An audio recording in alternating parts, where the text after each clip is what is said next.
আসানসোলের সৃষ্টিনগরের ওডিসি ক্লাবে বেঙ্গল সৃষ্টি উদ্যোগে প্রথম আন্তঃক্লাব পিকলবল টুর্নামেন্ট অনুষ্ঠিত হয়।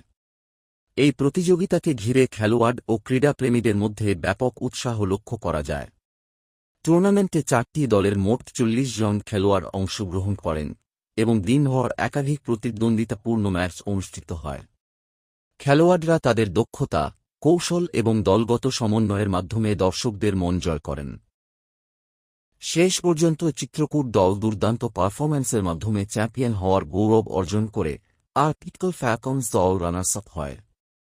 অনুষ্ঠানে উপস্থিত ছিলেন রিয়েলমি ইন্ডিয়ার director, business head Nisar Naikoo. তিনি বিজয়ী ও রানার্স আপ দলের হাতে ট্রফি ও সম্মাননা তুলে দেন এবং খেলোয়াড়দের অভিনন্দন জানান।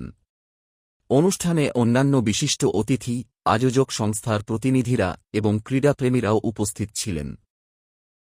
বেঙ্গল সৃষ্টির পক্ষ থেকে জানানো হয়, পিকলবলের জনপ্রিয়তা বাড়াতে এবং নতুন প্রজন্মকে খেলাধুলার প্রতি আকৃষ্ট করতে ভবিষ্যতে এই টুর্নামেন্টকে আরও বৃহত্তর পরিসরে আয়োজন করা হবে।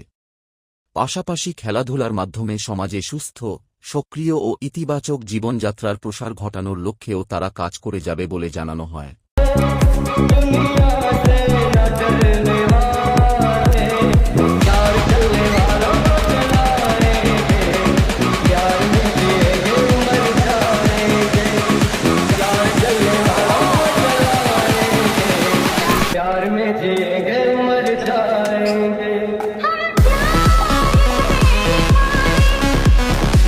I'm a bad bitch, open my door. In my fur coat, dragging on the floor. It's a new world, time to explore. What a bad girl want, get the bad girls more. ये tournament हम लोगों ने 4 टीमों के बीच में करवाया है, जिसमें चित्रकूट पिकलर्स है, फाल्कन पिकलर्स है कुमारडुगरी से, और अपना सेंट पैट्रिक से टीम है, और चौथी टीम हमारी ओडीसी क्लब की है।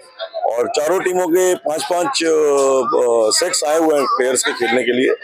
और देख रहे हैं आप टोटल 40 खिलाड़ी यहाँ पे आज कम से कम अपना किस्मत आजमा रहे हैं सब लोग।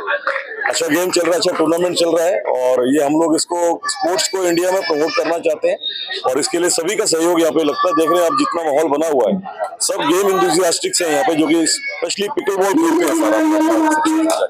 पिकल बॉल है, ये इंडिया का one of the fastest growing game है, और इसमें 4 टीम खेल रही है। मेरी टीम चित्रकूट पिकलर्स है, और हमको ओडीसी ने यहाँ इनवाइट किया है। We are very thankful to ODC. उन्होंने बहुत अच्छा अरेंजमेंट किया, बहुत अच्छा माहौल दिया जिसमें गेम हो रहा है, और बहुत प्रोफेशनल सेटअप है। मुझे लगता है इस गेम से, इस टूर्नामेंट से ये स्पोर्ट और आगे बढ़ेगा।